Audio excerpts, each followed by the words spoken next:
आजपासून मी माझे जर्नल लिहायला सुरुवात करते, कारण की आमची प्रॅक्टिकल एक्झाम लवकरच सुरू होईल. त्यामुळे जर्नल तर कम्प्लीट लागतच आहे. आणि कॉलेज एक्सक्यूज करत नाही, त्यामुळे लिहिणं तर आहे. आणि आज मी दिवसभर लिहिलंय. तुम्ही माझ्या लिहिण्याचं स्पीड बघू शकता. आणि मी हे नंतर व्हॉइस ओव्हर करते, तुम्ही जरा समजून घ्या. तरी तर जवळच लग्न आहे आणि त्याचीच ही धडामधूम चालू आहे.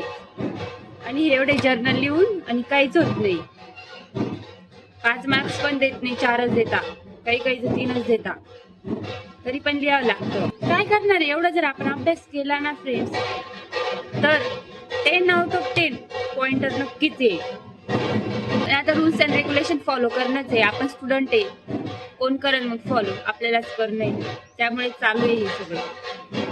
और इसे कहते हैं मैथ। सब लोग इससे भागते हैं, लेकिन मैंने इस सब्जेक्ट को पकड़ के रखा है और आप देख सकते हैं कि मैंने कितने अच्छे से लिखा है। अगर आपको मेरा व्लॉग पसंद आया तो लाइक शेयर एंड फॉलो नक्की करा। Thanks for watching, keep supporting, bye bye.